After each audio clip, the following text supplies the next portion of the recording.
So this first photo you'll see is a couple that was able to grow their business while going on more date nights and actually involve their son in the business, which is pretty cool. The middle photo, you'll see a couple who grew their business while the wife actually won fitness competitions. So pretty direct correlation there. And then the last photo, you'll see a couple that we worked with where the wife was actually able to have more time personally, where not only could she go back to her passion of playing piano, but she could actually play piano at the church while the business continued to grow. What does this mean for you?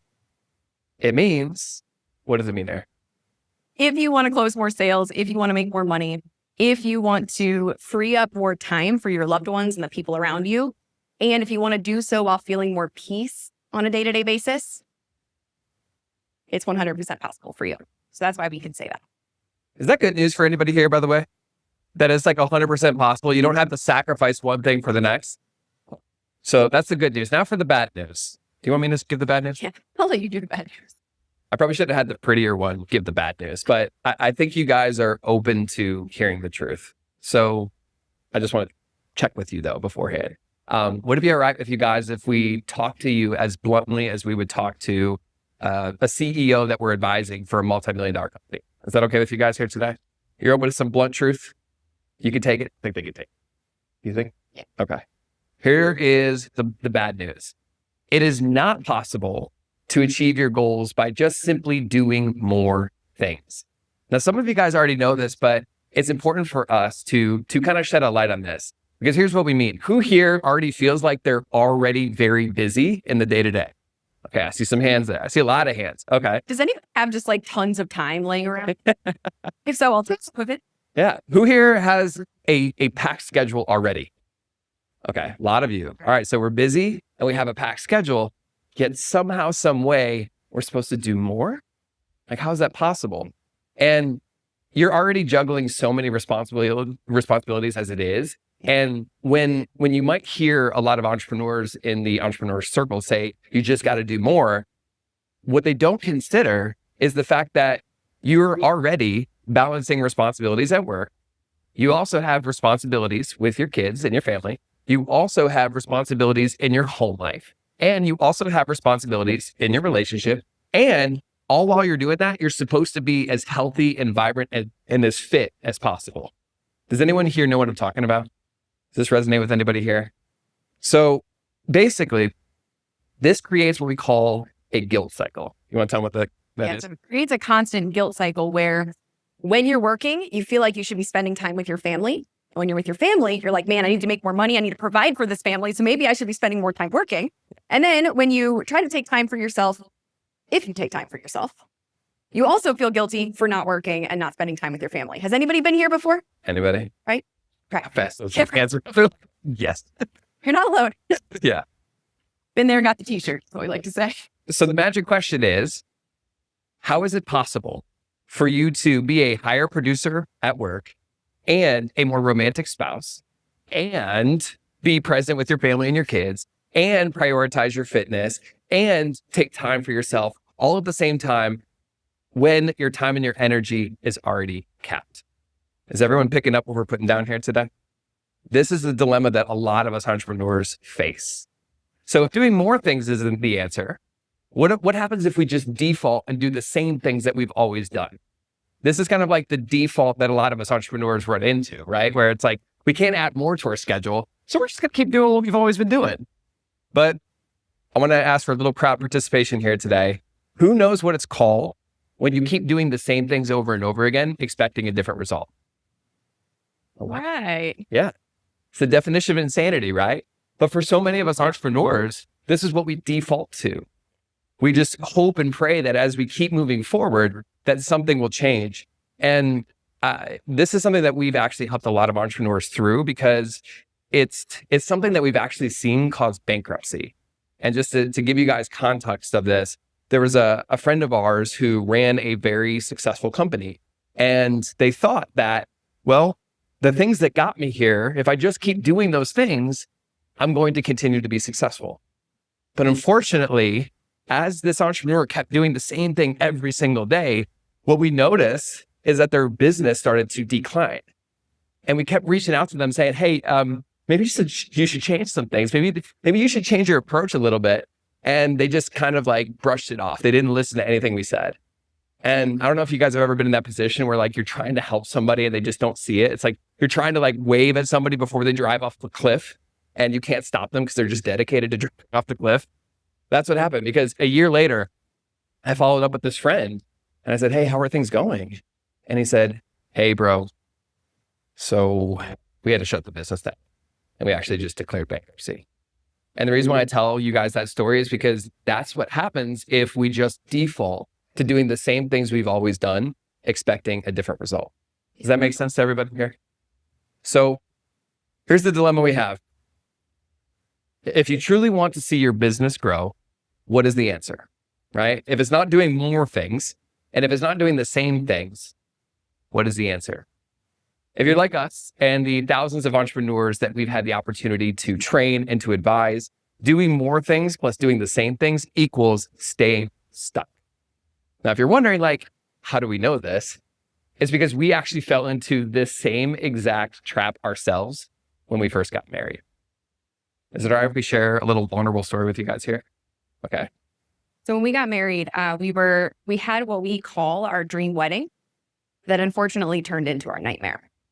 And we say that because Kyle and I grew up in very small towns, a very small town. We actually say we grew up in the cornfields of Ohio. Because middle of nowhere.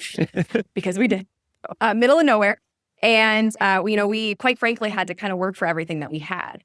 And at this point of our wedding, we both had separate businesses. I owned an organic marketing coaching business where I was helping primarily women start and grow businesses from home so they could be home with their families. Kyle, on the other side, was a marketing consultant helping larger companies scale by tens of millions of dollars. So those were our two separate businesses at this time. Now, by the blessing of both of our businesses, we were able to self-fund our dream wedding in the Bahamas, which for us, coming from the cornfields to the beach, was like an absolute dream. But unfortunately, what happened is we got married, we skipped the honeymoon, we jumped right back home, sat in our separate offices, and we worked constantly. So we went from marriage to working in our offices, head down. And for us, even though we were working constantly, our income stayed flat. So we defaulted to, okay, let's just keep doing like what's worked in the past. And we found that wasn't working anymore. And then we were like, okay, let's work more. Let's work 12-hour days, 7 days a week. And even though we were working 12-hour days, 7 days a week, our income still stayed flat, right? And for the first time really ever, we were experiencing a lot of tension and conflict in our relationship. So for us, we actually, do you guys know what it's called when that phase when a couple gets married? What happens right after? What's that phase called?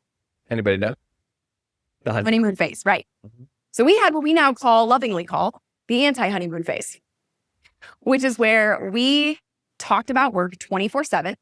We went from feeling like a romantic couple to now just feeling like roommates in the same house. We couldn't agree on business decisions. In fact, we couldn't agree on not only the decision of where we wanted to go, but like what were the specific approaches to getting there. We had very different perspectives. So we had a lot of disagreement. We had a lot of conflict. Ultimately, it felt like we were in this place where our income went down.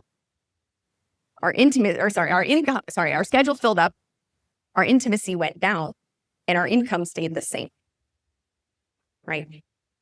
And so we felt pretty stuck at this point. Now, Kyle had a great idea, wonderful idea, where, in order to fix the complexity of all the different, the tension we were experiencing, the complexity of running businesses and trying to maintain our marriage, Kyle's great idea was... You want me to share? Yes. Okay. So as a last-ditch effort, I basically came up to Ariel and I said, hey, I already have a business that's very successful. Why don't you just join my business and be my assistant? And as I'm pretty sure nobody is surprised to see, like, that didn't solve the problem. If anything, that actually just made the problem worse because she had her own business, I had my business, and I thought that was the solution, but that just made matters worse. So unfortunately, if I could just get really raw with you guys, this took us to the darkest time in our entire marriage where we felt like we were at this crossroads where on one hand, one option was, well, shoot, do we have to sacrifice like our business just to keep our marriage afloat? That doesn't seem like a good option. But on the other hand, like we also don't want to sacrifice our marriage just to keep our business alive. That's clearly not a good option. Yeah. So what do? And unfortunately, this is the fork in the road that so many entrepreneurs face, especially entrepreneur couples.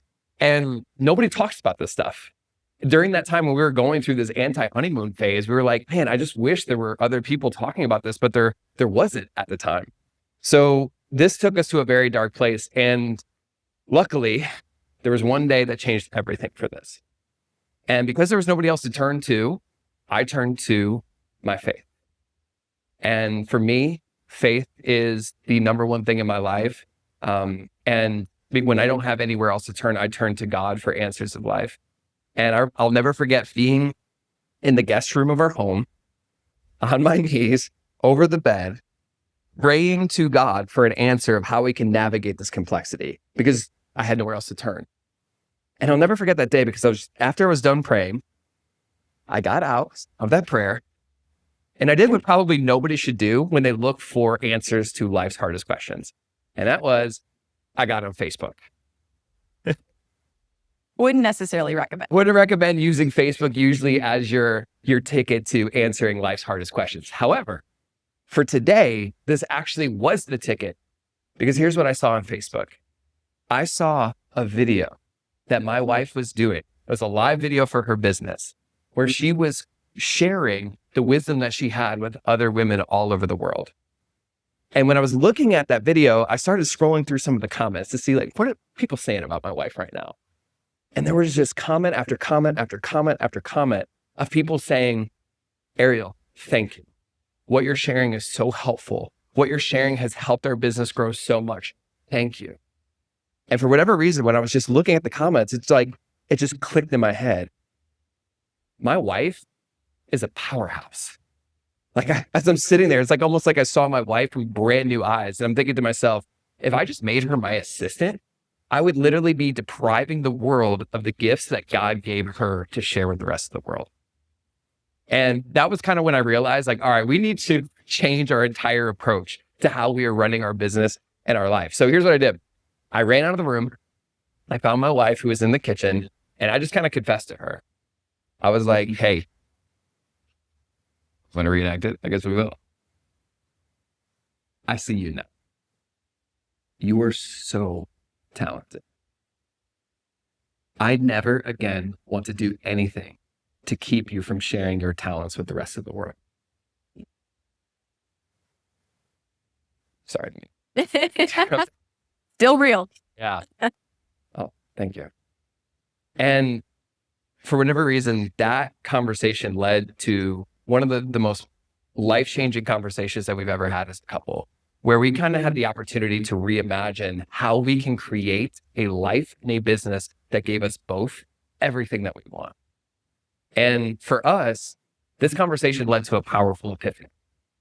And it was simply this: if the answer is not doing the same things, if the answer is not doing more things, and if the answer is not either of us sacrificing our calling just to ease the ache, what if we could still have everything we want out of life just by changing how we use our time? Is that a good question to ask, by the way? Is that a worthwhile question to answer? That was the question that actually took us down a completely brand new path, where we actually spent the next few years creating for ourselves brand new strategies that didn't exist before, just to help us take back control of our time. And the results were kind of shocking. You want to share what happened after that? Yes, we went from feeling completely spread thin in our time to actually feeling like we had control over our schedule again. We went from feeling disconnected as a couple to feeling more connected than ever before. And we also went from not trusting each other. And when I say not trusting, I don't mean not trusting that we're not going to cheat on each other. I mean not trusting each other to do what we say we're going to do. So we went from that to now trusting one another fully. We also we went from feeling a lot of miscommunication that was causing a lot of tension to communicating better than before, as well as just understanding each other's perspectives a lot more. And then we went from feeling like roommates in one house to having more intimacy than ever before as well. Bob Chicken Wong. You know what I'm saying?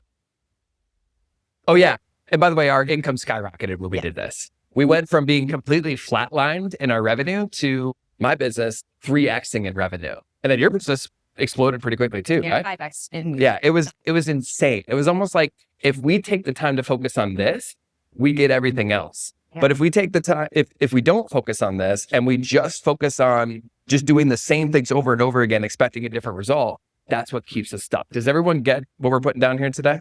Is everyone picking this up? You guys following us? Okay. So we did this all while going on more dates than ever before. And this is kind of where couplepreneurs, the business that we have, was born, because we would post these date night photos on Instagram. You know how, like, if you go on a date, you don't post it, it didn't really happen. Does anyone know what I'm talking about there? Right. So we would post these date night photos of us, and people would come up to us and say, like, Kyle and Ariel, how in the world are you guys able to run businesses together without wanting to kill each other?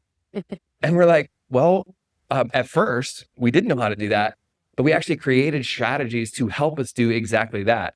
So since then, we actually decided to start sharing these strategies with other entrepreneurs who became clients of ours. And a lot of those entrepreneurs got some pretty crazy results. I want to ask, just by show of hands here, is anyone here a real estate agent? Okay, a lot of you. All right, you guys actually might be able to relate to our clients, Jenna and Jeremy.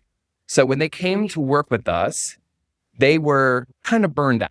I don't know if anyone here has ever felt burned out by their business, but I see it's a very common thing in the real estate game.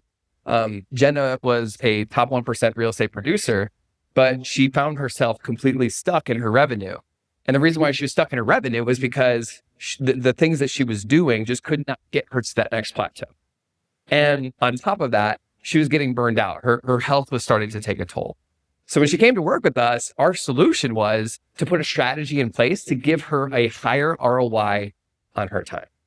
And just by doing that, just by putting a strategy in place, they generated an extra 6 figures in income in 6 months, just by changing how they use their time. And as a little bonus, Jenna was actually able to finally take a step back from the business as her husband took a step forward. And that allowed her to focus on her health for the very first time in over 10 years. Does that sound good to anybody here, by the way?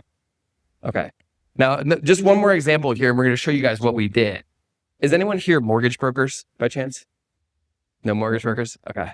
We've worked with mortgage brokers as well in the real estate space who basically came to us when they were finding that their leads were stagnant. Like, they kept doing all of the work every single day. They were working night and all the way from the morning to night, but for whatever reason, they couldn't get more leads. So our solution, that in our typical strategist fashion, was, hey, we're going to put a new strategy in place for you to generate more leads and do so in a way that gives you a higher ROI on your time. As a result, catch this, guys, just to show you what's possible. Just by changing how they allocated their time, they were able to double all of their leads in one single month. Does that sound good to anybody here, by the way? Okay. So, Maybe. no, that's cool too. And as a bonus, they were able to do this while still going on dates. So we have a question here for everybody as we dive into this. Who else, show of hands, wants to see the specific strategy that we use to help business owners like this save time and make more money without sacrificing what matters most? Raise your hand if that's you. Okay, good. All right. We forget the people in the back. For the people in the back, this is for you. Gotcha. Now, when we say strategy, we want to clarify what that means. Do you want to tell them what we mean by that? Yeah, when we say strategy, because this word gets thrown around a lot, when we say strategy, what we specifically mean is allocating limited resources against limitless options. Now, this definition comes from somebody named Alex Hormozy. Does anyone know who Alex Hormozy is? Okay. Some people in the back. Yeah. So Alex Hormozy, he's a very big business influencer kind of in our day. And we actually had the blessing of being able to sit in his office with him. And, he was strategizing with us on our business.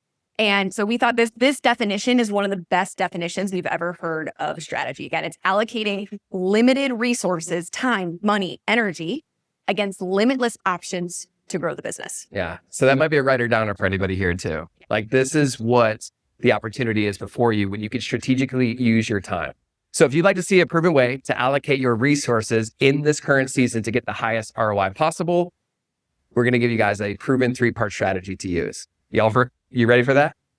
Anyone ready for that? All right, we're gonna get some energy. Yeah, let's give yourselves a round of applause for being ready and willing to do this. Okay, good. I thought you were gonna say y'all ready for this. Yep. All right. All right, part 1. If you're taking notes, this would be a good thing to write down, is to create a seasonal priority hierarchy. Now, this is something that nobody else teaches, so I want you to lean into this. Ariel, what is a priority hierarchy? So priority hierarchy is a predetermined rank of priorities that you and your family use as kind of that decision-making filter whenever your priorities inevitably compete with each other. And we're going to give you a couple of examples of what this looks like. But when we talk about life arenas, right? When it feels like your life arenas are competing with each other, when we say life arenas, what we're talking about is the four cornerstones of this event, right? Family, fitness, faith, finances. These are great life arenas that you can consider when it comes to building not just a profitable business, but also a fulfilling business as well, and a fulfilling life, right? So what happens when these things compete? Now, when we say compete, what this can look like is if finances are a priority and your fitness is a priority, what happens when you said you were going to go to the gym at 5 p.m., but you still had more work to get done for a deadline? What do? Right? That's an example of these things competing. And now, which is a higher priority in this example? Is it finances or is it fitness? To give you another example of this, if your family is a priority and your finances are a priority, and you now have to choose between going on a date night with your spouse or continuing to work because you need a deadline, which is the higher priority in this scenario? Is it your family or is it your finances? These are just a couple of examples that we can often find ourselves in where it feels like these priorities in life are starting to conflict with each other, right?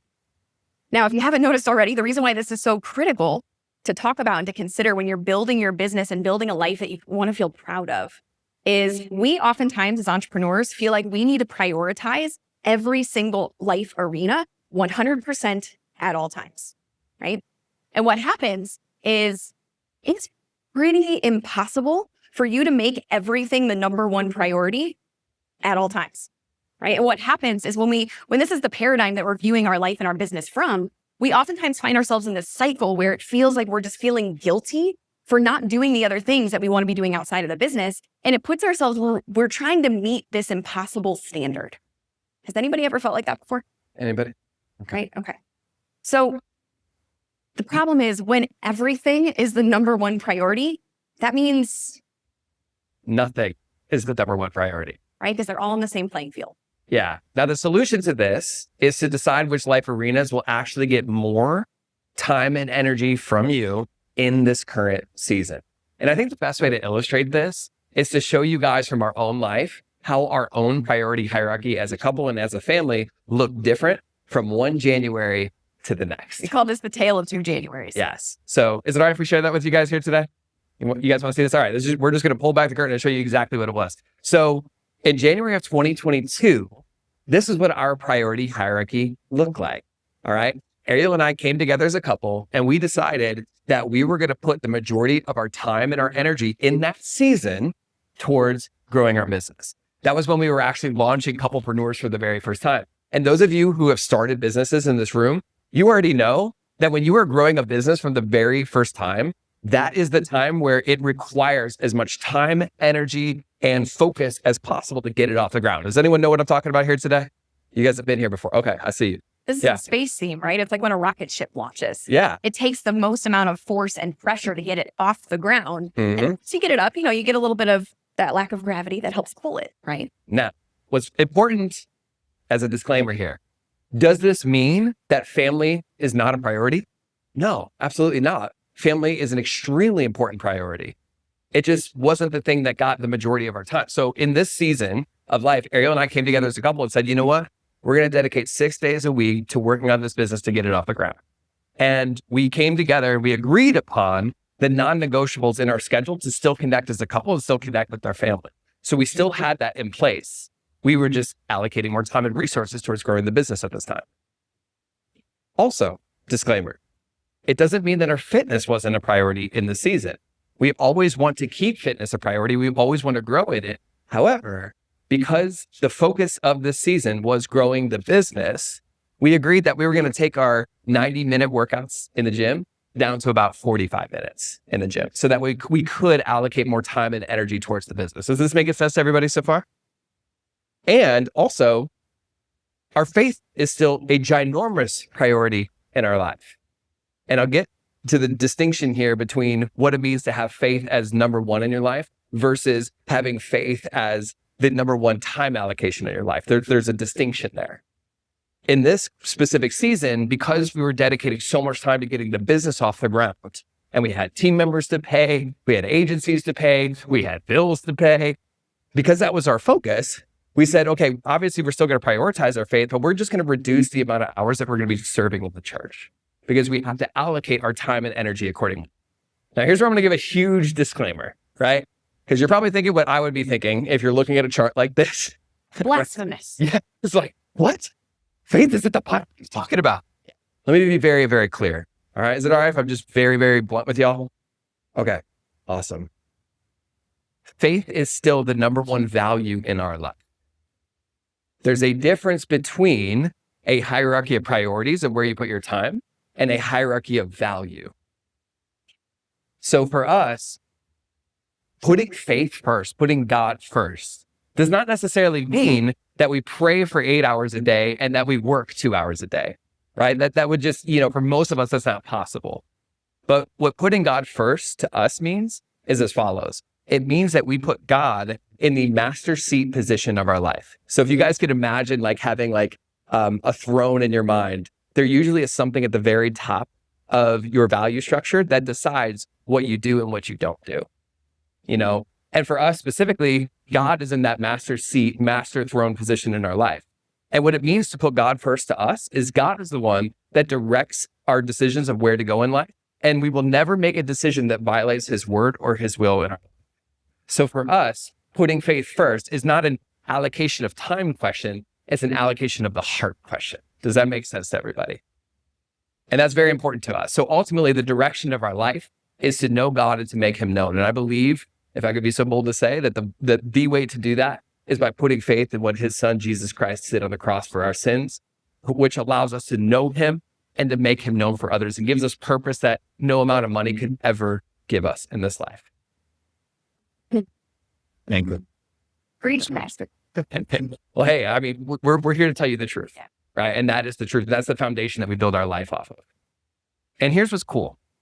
I want to show you guys what can actually happen with this. By allocating our time and our energy towards our business during the season, here were the results. We were on the exact same page as a couple. We were fully aligned on the expectations of what was required from both of us in the season. And we felt like we were a unified front in all arenas of life. Versus operating kind of in two silos. Yeah. Now, here's what was crazy. By deciding to do this in this specific season and aligning on it as a couple, we actually were able to, by the glory of God, take our business from 0 to 6 figures in 4 months.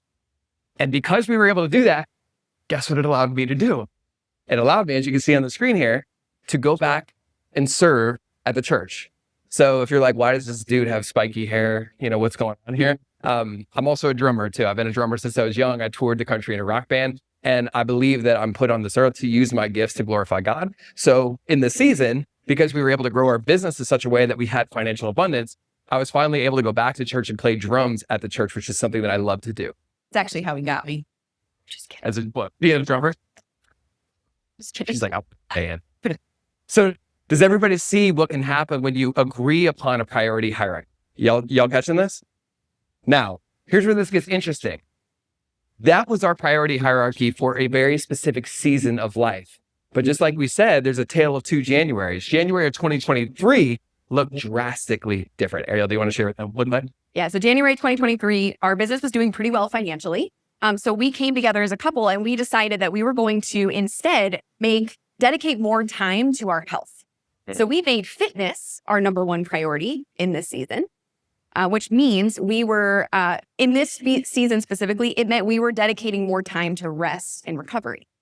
Now, family was also the number 2 priority, again, similar to the previous January, which just meant that we had our set non-negotiables of when we connected for us as a couple, right? And we stuck to those, but we weren't going above and beyond because we knew that fitness and specifically rest and recovery in this season was our number 1 priority. So again, we had an alignment of expectations of each other.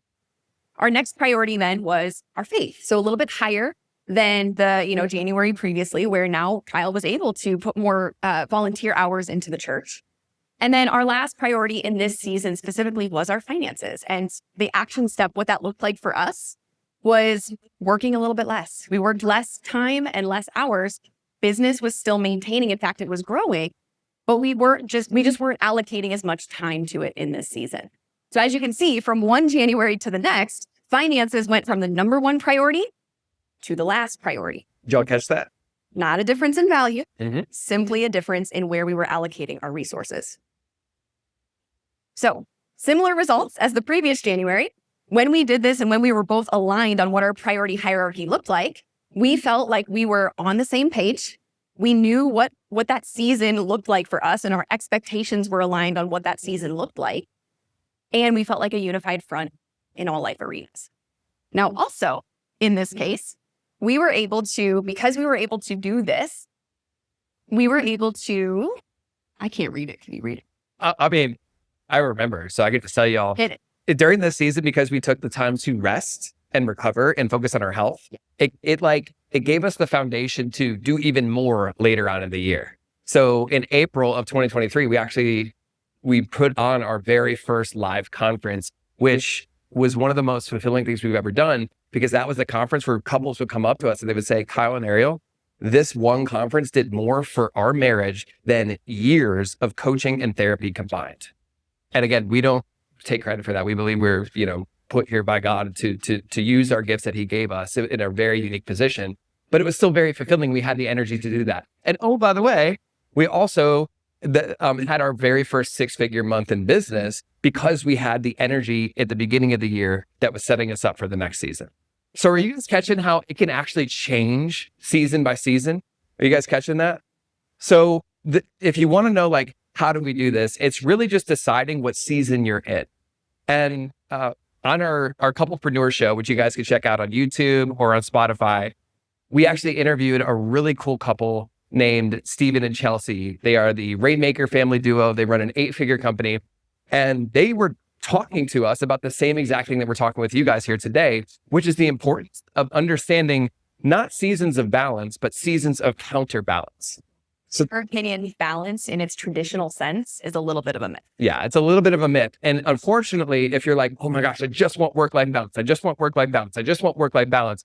Basically, what work-life balance means in a very literal sense is that there's equal amount of time towards work and equal amount of time towards life. But the problem with that is that there's not enough time in the day to do that. So truthfully, as entrepreneurs, what we know is that in order to succeed, there are going to be push seasons and then there are going to be some rest seasons. And if we truly want to succeed in a way that doesn't sacrifice everything in our life, we just have to come together as a family, as a couple, and as a unit to decide what is our priority hierarchy for the season. Does that make sense, everybody? All right. Now, my question to y'all, that just brought the Southern out. I said y'all, jeez. Who here would like to test out creating a priority hierarchy for your own life? Does that sound appealing to anybody? Okay. Well, we have a cool resource that you can use to make this very simple. If you'd like to create your own priority hierarchy, you can just go ahead and scan the QR code on the screen. And what that'll do is it'll take you guys to a nifty little landing page where you can just enter some quick info and it'll shoot you over a goal planning template. And this is a goal planning template that many faith and family first entrepreneurs have used to get aligned on their goals, get aligned on their priorities, and actually see results from the time that they put in. Right? This is a free template we wanted to put together for you guys because you're here today. And the reason we wanted to give you the resource is because, again, the point here is not just that you decide what that priority hierarchy looks like and what your goals are. It's aligning on that with your partner and with your family as well. So they are bought into it. They have a part in it. They have a say in it. Yeah. So feel free to go ahead, scan that QR code and download that template because that will help you. Because honestly, this one exercise alone makes it easy to choose what to prioritize in your life to actually achieve the things that you want without friction in your relationship and without friction in your own mind. Hey, quick pause while this topic of aligning your goals and your priorities as a couple is top of mind. If you and your significant other run a business together, we want to give you access to the same exact goal planning template that we gave this audience at this point in our talk. We designed this goal planning template to overcome the unique challenge that so many entrepreneur couples face, which is how in the world do we stay on the same page with each other as our business scales and the seasons of life change? At this point, we've had countless entrepreneur couples use this goal planning template in our community to scale faster and make their dreams a reality together. If you want access to the same template, just go to kyleandariel.com/goals or click the link in the description below. You just have to enter your email address and you will get access to that template immediately. Go ahead and do that now while it's top of mind, and enjoy the rest of the video because it's about to get even juicier. Awesome. The question though is, what do you prioritize in your business? So is it all right with you guys if we talk a little bit more about business strategy and give you guys some tactics that you could use right now to make more money in your business? I think that's cool with them. You think it's cool? Is that cool with you guys? Yes, that's cool. Okay, cool. All right. All right. That takes us to part 2 of the strategy, which is to let your constraint be your compass. Now, when we say constraint, we are talking about your business constraint. All right. If you want to know how companies are able to grow and scale by tens of millions of dollars very, very quickly, this is how they do it. It's based on something that is called the theory of constraints. Ariel, do you want to talk about what that is? Yeah. So the theory of constraints is this philosophy that a business will only grow to its weakest point, AKA the constraint. When you think of like a hose, right? And that hose get the kink in it. Yeah. Nothing's going to flow past that. Right? So that's what we mean by a constraint. Now, basically the goal, if you want to grow a business and you want to grow it very quickly, is to identify what the number one constraint is at that particular time and do everything you can, meaning allocate all your resources, as many as possible, towards solving that constraint. We like to say that your primary business constraint is like the compass that guides you on your decisions of what to prioritize. Because let's be honest, like there's so many things that you could do to grow your business. There's like, okay, we could do this to generate more leads. We could do this to automate our business. We could do this over here to hire more team. And then, oh, what about this shiny thing? Should we be on TikTok? Should we do like a fancy? You do? Yeah. Facebook ads. Yeah, there's so many things. Does anyone know what I'm talking about? You ever wake up and you're like, I know I need to grow my business, but there's 1,000 things to do. Right. What do we actually prioritize? This will give you the compass to show you exactly what to focus on. Now, specifically, there are 3 primary types of business constraints. Yeah. So the first is a demand constraint. This is where essentially you don't have enough leads and sales coming through the door, right? So that's a demand constraint. The second constraint is a supply constraint. This is where you couldn't serve more customers and clients if you had them. Yep. Right. And then the last constraint, number 3, is a cash flow constraint. Now, this kind of feeds back into the first 2, but we feel like this is a separate one, which we're going to talk about here. Yeah. So the easiest way for you guys to determine what your constraint is, and this is a magic question to write down and consider, is why can't we 10x our business tomorrow? So if we walked around to each and every one of you and we said, hey, why can't you 10x your business tomorrow? What's the first thing that comes to mind? Like, what is the main thing that is stopping you? Is it, well, we can't 10x our business tomorrow because we don't have enough leads and sales? Is it, we can't 10x our business tomorrow because even if we had more customers, we don't really have the capacity to serve them, or we don't have the team to serve them? Or is it, well, I know what I need to do to build the business is to invest cash flow, but we don't have cash flow to invest right now. What's the first thing that comes to mind? That will most likely be an indication of what your biggest constraint is. And just to clarify a little bit more, we're going to dive a little bit deeper into each constraint to help you guys identify what is your number one constraint right now. Yeah. So think about it for yourself. What do you think your number one constraint is right now? Okay. So if you are like a lot of people who have a demand constraint, right? This is constraint number 1, the demand constraint. This means, again, you don't have enough leads and sales coming through the door. Now, there's a couple of solutions to this specifically, but as a general rule of thumb, when you don't have enough leads and sales coming through the door, your solution, your focus, where you dedicate your resources is marketing and sales, right? So this can look like improving your marketing strategies. This can look like enhancing your sales process or streamlining that process. This can look like increasing your visibility, getting in front of more people. This can also look like just generating more qualified leads. Maybe you're getting a lot of leads, but maybe they're not qualified for your offer and what it is that you do, right? So that's what you can do when it comes to solving the demand constraint. Now, if you want more on this of what that can actually look like for your specific business, feel free to come talk to us. This is going to be a little nuanced for everybody, but we're happy to help, ask why can't you 10x your business right now and dive into it a little bit with you after this session. Yeah. So if you're listening here today and you're like, I might have a demand constraint, feel free to come up to us. Number 1, we'd love to meet you in person and shake your hand and hear your story. But number 2, we have had the privilege of working with so many different business owners in the real estate space. So if there are some strategies we could share with you that can help you grow and market your business, we're happy to do that. We're here to serve you guys here today. Yeah. And just to show you what can happen when you solve the business constraint, The image on the screen right here is a screenshot of a message that a client sent us where they came to us, they were having trouble, kind of figuring out how to get more leads and more sales. We tweaked a couple things to solve the demand constraint. And as you can see on the screen, it led to a $101,000 month in the month of February. Now, to some of you guys, you might be like, it's fine, like $100,000 a month, like that's no big deal. But like we always like to say, every $101,000 counts, right? So another example too is a consulting client that we had where you guys can see these are real stats from their dashboard where we helped them solve the demand constraint. And as you can see, by the month of August, it allowed their revenue to go over $2 million in one, right? So whether you're listening to us and you're just starting out, or if you're more experienced in the room and you're like, okay, we know we can hit that 6-figure month, maybe even 7 figures in a month. Like this is what's possible when you can solve the demand constraint. Does that make sense, everybody? The demand constraint? Okay. All right. Now, let's talk about the supply constraint. Yeah. It's the supply constraint. The supply constraint is when, again, you couldn't serve more customers even if you had them, right?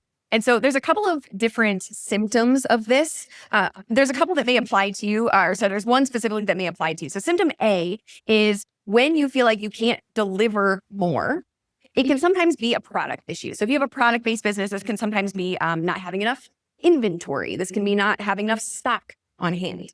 Now, it can also be your product or your service just takes too long for you to deliver, right? You, your team, et cetera. It takes too long or too much energy for you to deliver. That's a product issue when it comes to the supply constraint. Now, what may relate to a lot of you guys is the other symptom, symptom B, which is the people issue. The people issue is where, again, you just don't have enough team to help you deliver on what it is that you do, right? Whether it's on the operations side, the fulfillment side. It also can mean that your current team could do better, right? That their performance can increase. So oftentimes it's either a product issue or a people issue. Now, the solution to this is to address your fulfillment process. Now, this can look like a couple of different things. Specifically, I would say one of the biggest things is streamlining your delivery process, which often looks like incorporating technology and tools that can help you free up more time and make your business run a lot smoother and a lot easier. So that's one way that you can kind of break that supply constraint. Another is to hire more team members, right? What specific seats in your business that need it in order for you to deliver more. It can also mean up-leveling the performance of your team, right? Doing performance reviews, holding a standard, setting a culture, et cetera. Just to get a pulse for the room, who here has at least one team member that they work with? Okay, a few of you. All right. Okay. And if you don't have a team member, who would like to hire more team members? Okay. Or if you have a team, team, who would like to hire more? Yeah. Right. Okay. Yeah. Yes. Okay. Good. So this, if you find yourself going like, I cannot, get more listings, I cannot close more sales because I don't have enough team, it could be that you have a supply constraint. Now, just like we showed you an example of what it looks like to solve demand constraint, here's an example right from one of our clients. It's a screenshot from one of our clients solving the supply constraint. It's a really cool story. Jason and Yolanda, they came to work with us and they had so much demand for what they did, but they just couldn't fulfill on more because their team wasn't big enough. So what Ariel and I did is we advised them on how to strategically set culture as a couple on what the team would look like and how to co-lead their team as a couple. And as a result, you can see from the screenshot here, they grew so fast that they actually had to move to a new location. They had to move to a new building to handle the new team that they had to expand with. And it was very, very quick. So this can happen for you guys very quickly, right? So all it requires is to just have the courage to say, hey, we need to hire people and we can trust other people to do the job and the right systems and strategies in place, which like Ariel said earlier, if you guys want like some systems or strategies for that, just feel free to come talk to us. We're happy to share like what has worked. Yeah. All right. So that's the supply constraint, which takes us to the third and the final constraint, which is the cash flow constraint. Yeah, so the cash flow constraint is exactly what it sounds like. It's when you just don't have enough money to continue to operate or grow the business, right? And typically that looks like we need to get more customers, but we don't have cash to fuel into getting more customers. Or we need to fulfill on more customers, but we don't have the cash to hire more team or put the technology in place or whatever we need to break that supply constraint, right? So there's a couple different solutions to this depending on your specific business. So I'm going to give you what that looks like, kind of based on like a what do they call that? A decision tree. Thank you. Yeah. A decision tree.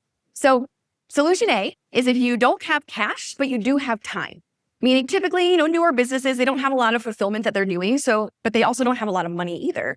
So if you don't have cash, but you do have some time, that's where you want to dedicate all of your time and resources to using free marketing methods, organic marketing, social media, referrals, things like that, in order to get more customers through the door. It can also sometimes look like getting outside funding to then put into fuel getting more customers through the door, right? So that's solution A. Solution B is if you don't have time, you don't have money, and you don't have customers. So again, this is typically a newer business in this case. Then your goal becomes ruthlessly cutting everything that does not increase demand and give you more leads and more sales. Okay. Now, solution C is if you don't have cash, you don't have time, but you do have customers, then this can be a little nuanced here, but this is where traditionally you need to change some things on the back end in order to increase that cash flow. This can be things like increasing prices, changing your collections process, or maybe the frequency of how you collect. This can be cutting costs on the back end. It can also be just refining your delivery process, again, to get you more time and therefore give you more time to then put forward generating more cash flow. Does this make sense? This makes sense. If you guys want to take a photo of this, Yes. feel free to do so. We only charge $5 royalty for photo. That's silly. Yeah. So depending on which scenario you're in, these are a couple of different things that you can test out for yourselves. Now, question, just to make sure that y'all are paying attention. Out of all three of those constraints, demand constraint, we don't have enough leads. Supply, we can't fulfill more customers and listings, even if we have them. Or cash flow, we don't have the cash to grow our business. What do you think your number one constraint is? And I want to hear from a few of you in this room. Okay, so just shout out what you think your number one constraint is in your business right now. Just go ahead and shout it out. Cash flow, demand. Yeah, okay. What did you guys say? Demand. Okay. So I hear cash flow. I hear demand. Couple demand. Anybody else? All right. Supply. All right. Okay. Awesome. Yeah, and this constraint shifts. Everybody has a constraint. Every single person here. It's just, it'll shift from one season to the next in terms of where you are in your business. So one day you may have a demand constraint. Once you fix the demand constraint, you're going to flip right on over to a supply constraint. Yeah. That's just how it goes, and that's okay. Now, the reason why we do this is because if we had to give you the TLDR version, which is too long, didn't read, right? It's just simply this. The more time you spend on actions that solve your biggest constraints, the more money you make. Does everyone see that? If this is the one thing that's stopping you right now, forget almost everything else in the business and just focus on doing everything you can to solve that biggest constraint. Can I give a quick example of this 100%. example? So if your biggest constraint is demand and you need more leads and sales, and you're over here fiddling with your logo, that's not solving the constraint. Put your time into marketing and sales. That's just an example of what this can look like. Another example too is if you know, okay, we need more leads, we need more listings, we need to increase the demand, but your time is so bogged down by all of the admin and operations that are required to run your business. The number one thing to do is to find team or technology to get all of that admin off of your plate. So that way you could focus on the high revenue generating activities. Does that make sense, everybody? This is how to grow the business. And this allows you to focus, because the inverse of this is the more time you spend on actions that don't solve the biggest constraint, especially the ones that can be outsourced by team or tech, the less money you will make. Is everyone catching that? So if you have the opportunity to use either team or technology to outsource and take off of your plate things that are eating up your time so you could focus on the biggest constraints, it is the best allocation of resources you could possibly make. Is everyone tracking of what we're putting down here? Picking up what we're putting down? All right. Now, the key to all of this is to do basically everything you can to get your time back so that you only have time to focus on that which moves the needle the most, including a hidden constraint, including solving and removing a hidden constraint that every one of us entrepreneurs faces, but almost nobody talks about. All right. And that's actually going to be part 3 of our conversation here with you guys today, which is to remove the hidden constraint. Now, after coaching CEOs and founders over, many years at this point, many years, almost a decade at this point, we've actually discovered that there's a hidden constraint that every single entrepreneur inevitably faces. And to kind of go through this, it's a little bit more raw, and we're going to be very just open and vulnerable with you guys. And we're actually going to go to the flip chart. Couldn't have split. All right. But before we do that, one last opportunity. We are going to strategically place this slideshow here with the QR code that allows you to go ahead, scan the QR code, and download our free goal planning template that allows you to allocate your time and your energy and your resources accordingly and align on that as a family in order for you to accomplish your goals. So this is the same template we showed earlier, but if anyone hasn't had the opportunity to download that yet, we're just going to leave this up here so that way you have the opportunity to do so. Yep. Right. Okay. And we're going to leave that up there just in case you didn't do it yet. And you're like, draw something, flip chart, and let you take it from here. Okay. So to give you an example, when we say the hidden constraint, I want to give you an example of this from my own life. So when I had my own separate business, I had my organic marketing coaching business. I reached a point where I felt like my revenue was just plateaued. Like I just kind of stayed at the same spot for months and I wasn't growing. And at that time I was like, okay, I'm going to hire a coach, right? Business coach. He's going to help me break this plateau. And what ended up happening is I got on my call with him and, I'm like, all right, we're going to talk business. We're going to talk numbers. Let's do this. And I ended up sharing with him, hey, I think I know what I need to do, but I'm just not doing it. I'm just not being consistent with it. Has anybody ever been there before? Feel like you know what you need to do. You know you need to go to the gym. You know you need to eat well. You know you need to, what you need to do in the business, but like you just can't do it or you just don't do it consistently enough, right? Okay. So I was at that point and I was like, hey, I know what I need to do. I'm just not consistent. And I remember he looked at me and he goes, okay, cool. Let me ask you a question.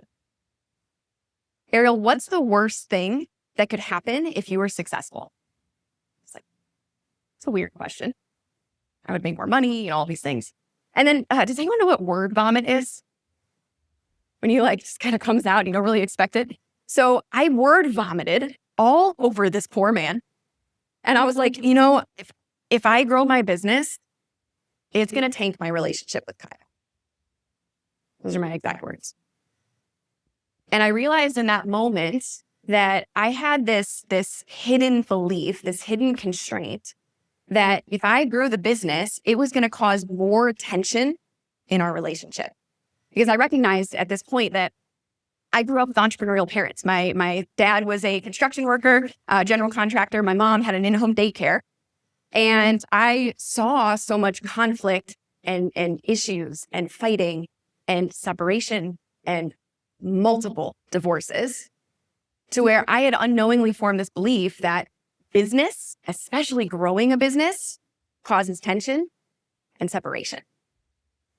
And so I recognized with this coach that why would I grow my business? Why would I consciously and subconsciously allow myself to grow my business if I believed that it was going to cause more pain? And I remember my coach at this time, we were on a Zoom call, but he didn't have his video on. You could just hear him lean back in his creaky office chair. And I think it's because he knew that was the real work, right? When we say the hidden constraint, what we see the hidden constraint be for many people is having a limiting belief that is preventing them from doing the things that they need to do to get to the next level, right? So as a result, I remember I went to Kyle and I was like, hey, I had this conversation with this coach. And he looked at me and he's like, that's not true, right? If we grow the business, if you grow this business, I'm still here for you. I support you. And he was right. And so I realized that this was just a limiting belief that I had operating in my mind. And so what we started to do is we were like, okay, the old belief here, the belief that I'm thinking in my mind that's keeping me from being consistent is business growth isn't safe. Business growth equals pain. Business growth equals separation. Whereas the new belief that actually could be more true is that growing a business can give me more opportunities, can give us more opportunities, right? And so what we started to do together is we started looking for evidence to support that new belief. Because I had all of this evidence over here of growing the business would cause more separation and tension. I needed to start focusing my efforts and my attention on, okay, if I have a business that's growing, we have the finances to invest in things that we weren't able to as a kid. We have the opportunity to go to the beach on a random Tuesday for lunch during the day because we don't have a boss and we have a business that supports our lifestyle. And so I started looking at all this evidence and we started finding it and reflecting it back to each other. All this evidence that supported how growing a business doesn't have to equate to separation and pain and tension and losing the things that matter most. We started now looking for the evidence to support that growing a business can actually give you more opportunity and can actually grow us closer together. Okay. So what we did in this season, just to kind of reverse engineer it, is we identified what the old belief was. The old belief was business growth equals less time together and more pain. The new belief that I wanted to believe was that growing a business could actually grow us closer together. And the evidence, we started looking for it. So we want to give you guys the opportunity to do the same thing today. Because again, we call this the hidden constraint because your subconscious mind will not let you grow past your belief. Okay. So Kyle, I know, what was that? And then something pretty cool happened too as we did that. And something pretty cool happened. So as a result, I always forget the result part. As a result, when we did this and we started finding that evidence, I actually went from being completely plateaued in my income within my business for months and months and months to all of a sudden, 2 months later, I had my highest revenue month in business and I continued to grow from there. And I don't think it's a coincidence. I also noticed, as a little side note, you know how your phone can track how much time you spend on like social media or on your screen? I noticed haphazardly that when I had my highest revenue month ever, I also simultaneously spent less time on my screen. And to me, what I realized is that when we have a belief, a hidden constraint that's sabotaging our success, we distract ourselves. And so I realized that I was spending less time on my phone. I was spending less time distracted because I now believed that if I grew the business, it was safe. And I could do so in a way without losing the things that I most cared about. Now, this was my example. Can anybody relate to this a little bit? Okay. Kyle has another example, and I know that we've experienced this with so many entrepreneurs that we've worked with. You don't like the woo stuff, trust me. I was a scientist. That was my background. I used to think that this stuff was kind of woo-y, but we've seen it time and time again how it actually sabotages the success of so many entrepreneurs. So we want to give you guys a couple examples and then give you the opportunity to do it for yourself. Yeah. So I might have just broke that. I'm sorry, Justin. But I want to give you guys a couple of examples that you might be able to relate to. So to share how to do this for yourself, if you want to eliminate that subconscious hidden constraint.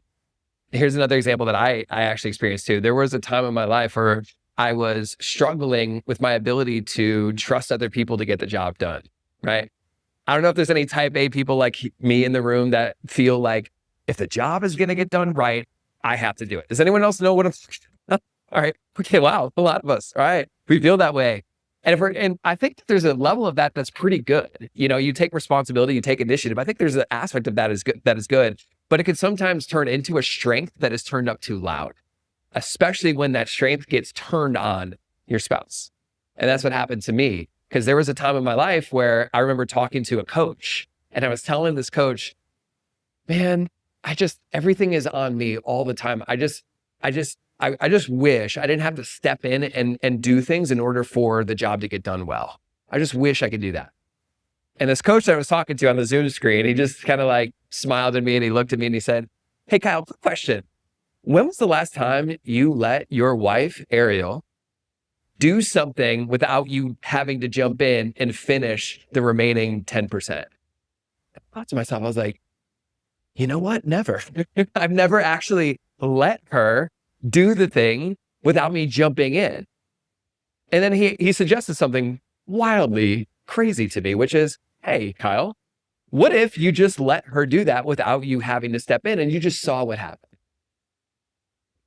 Here's what happened. I was like, okay, I'm going to test this out. I'm sure it's not going to work. I'm sure I'm going to have to jump in at the last minute and try to fix something. But you know what? My wife is a powerhouse. So maybe, let's just give it a shot. So I did. I was like, all right, Ariel, I trust you. You do your thing. I'm just going to let you do it. I'm not even going to talk. I trust you. And you guys want to know what happened? Not only did she get the job done well, she actually got the job done better than I could have even imagined had I come in and tried to give her my input. Yeah, dang straight, right? And what that showed me was evidence. So as I'm walking through this process, you guys can see that my old belief that I had here is that I have to step in for the job to get done, right? I have to step in. Like, in order for something to be done well, I have to step in and make it happen, right?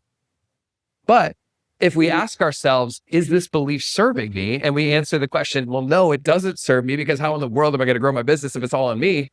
Then maybe a new belief to consider is, I can trust other people to do the job well. Would you guys agree that that's a belief that could serve us as we continue to scale, right? So that's what I started to believe. I'm like, you know what? No, I can trust people. I can trust people. I can trust people, starting with my wife.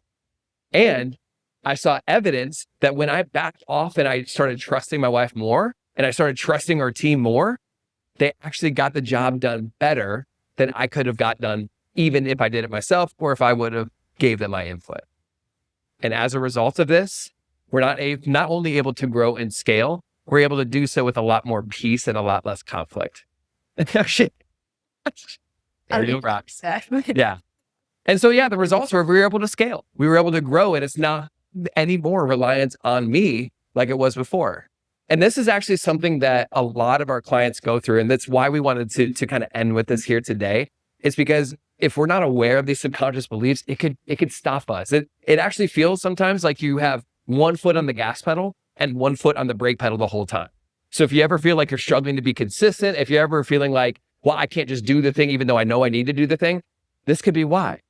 I'll give you just two more very quick examples. There was a couple that we work with, and the husband in the relationship came to us because they had a very successful business, but they were not very profitable. They were generating anywhere from like 60 to 80 grand a month, but they weren't able to be profitable. And when we dove into the relationship dynamic between him and his wife, here's what we found.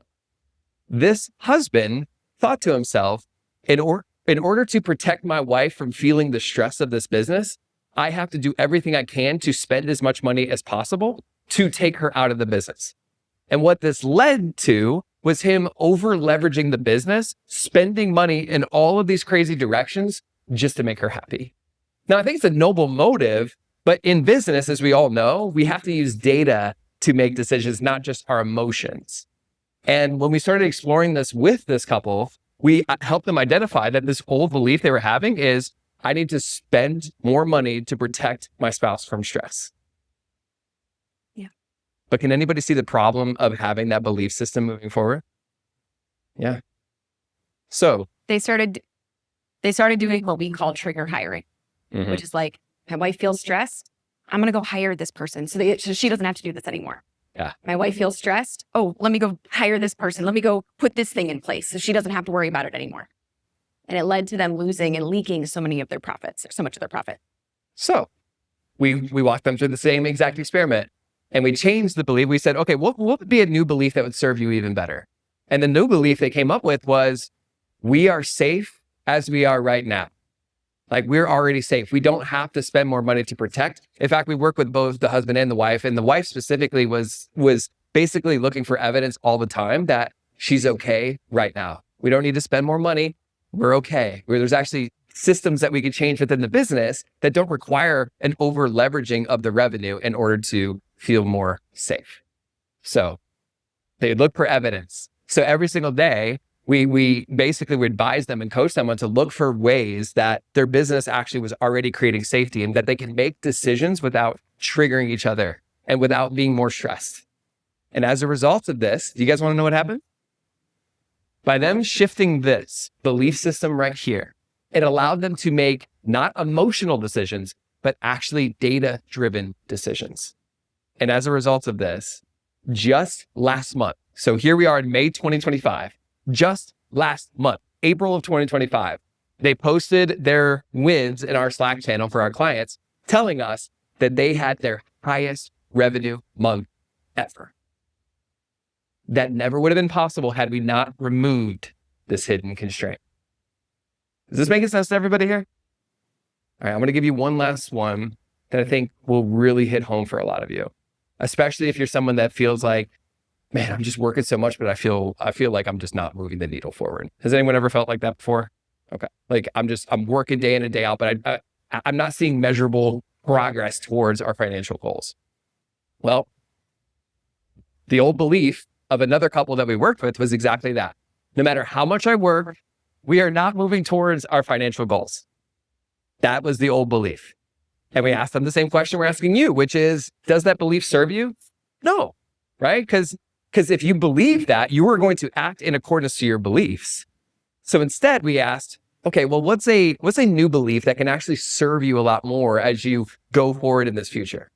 And the new belief was, we are making measurable progress every single week. We are making measurable progress. And what we had this couple do was to have a meeting every single week with each other where they reviewed the progress that they were making throughout the week. And them specifically, what was so cool is they actually started tracking their net worth. And what happened was every single week, based on the action steps that we advised them to take, they were watching their net worth increase. So what they were seeing is evidence to support that this new belief was actually more true than the old belief. And as they continued to do that, guess what happens? They not only doubled their income from one year to the next, they also had a better working relationship together than ever before. Why? Because by showing yourself evidence every single week of the measurable, tangible progress that you're making and seeing that and aligning on that as a couple, as a family, as a unit, what that tells your mind and your subconscious is my work actually does matter today. So if you've ever feel like the work I'm doing today doesn't matter for tomorrow, that is the chief mindset and belief system that causes burnout. So if we want to avoid burnout, we have to look for evidence that the work I'm doing today does matter tomorrow. Does everybody track? Guys get what I'm saying? Okay. As a result, this is what can happen. It was actually pretty cool too. They had like a 6-figure day? Like, it was crazy. This is what can happen when you eliminate the hidden constraint. So our question to you guys, maybe to consider as we kind of wrap here today is there a belief that's operating in the back of your mind that could be the subconscious brake pedal that is stopping you from driving forward as fast as you can? If there is, we encourage you to go through this process. Write it down, write down the new belief you want, look for evidence, and then enjoy the results. Does that sound good? Okay. Yeah, thank you. I appreciate that. Thank you. All right.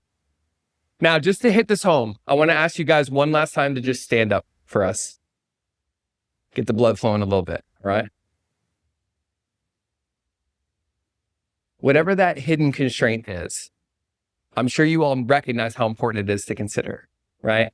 So maybe for you, the hidden constraint, maybe it's not even as deep as this. Maybe it could just be like, well, I'm so busy right now that I can't make the change that I know I need to make.